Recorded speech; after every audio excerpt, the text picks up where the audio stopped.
It's over! It's finally over!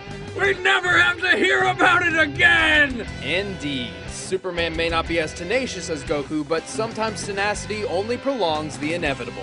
Superman's power is insane! He can even patch up holes in reality just with his own static electricity. Goku did not understand Superman's connection to the sun and would not think to teleport him to a red star. Even if he did figure it out, he would run the risk of teleporting him to a blue star, which actually increases Superman's power. And if Goku destroyed the sun, the supernova would blast all the way past Mars and incinerate him. So it ultimately comes down to who is stronger, faster, and tougher. The force needed to move an object out of the sun's orbit by 1% is about 1,000 times less than the object's mass. The Earth weighs in just under 6.6 sextillion tons. This means Superman is strong enough to move 6.6 quintillion tons. But since his solar power can rise infinitely, this is nowhere near his maximum strength. You're lifting 200 quintillion tons. That's 3 times your record. While being timed by Max Lord, Superman flew to the sun and back in less than 2 minutes. That's 9.4 billion kilometers per hour. Not to mention he was fighting Wonder Stripper the whole time. True, so it's likely he can go faster. According to Batman, he can fly at least 17 billion kilometers per hour. And nobody argues with Batman. The Man of Steel can survive the impact of multiple supernovas, each with about 10 octillion megatons of force. So Superman's feats and skills are definitively measured. However, Goku's are not, and are difficult to judge. Not only does Dragon Ball heavily abuse cinematic time, but Goku's final adventures in Dragon Ball GT are incredibly inconsistent due to his untimely transformation into a child. Wow, the room got a lot bigger somehow. As Ki is dependent on the physical body, his child form likely could not handle his own Ki, sending his power into flux. It can't take it. It's too weak. My older body was more developed.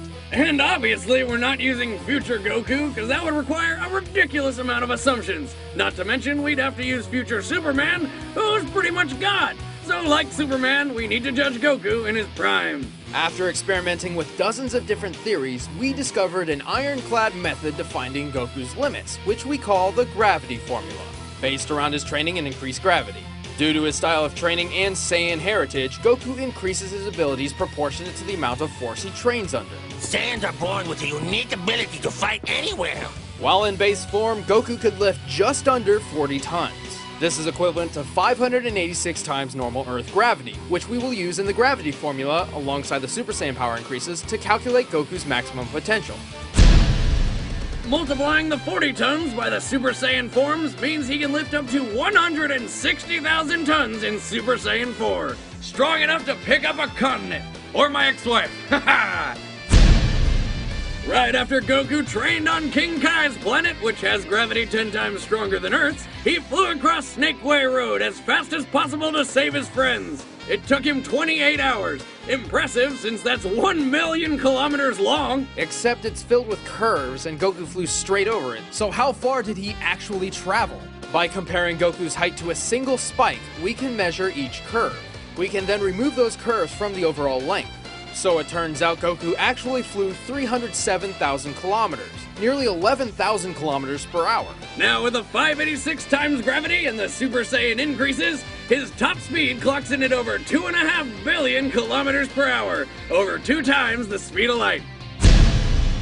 We can determine Goku's durability through this bomb, which the brilliant Dr. Gero designed to kill Goku at age 25, when his maximum potential was Kaioken times 4. Scans of the bomb display a TNT measurement of 657.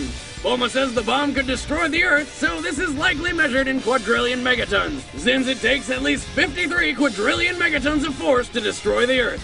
So in his final form, Goku can survive up to nearly 35 sextillion megatons.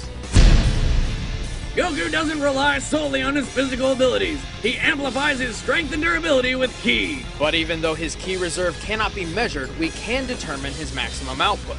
See, his Ki attacks do not force him backward unless he allows them to. Even when firing upward at full power, the ground beneath him remains untouched. Therefore, according to physics, his maximum output is at most equal to the amount of force he can withstand. Luckily, we just calculated that with the Gero bomb.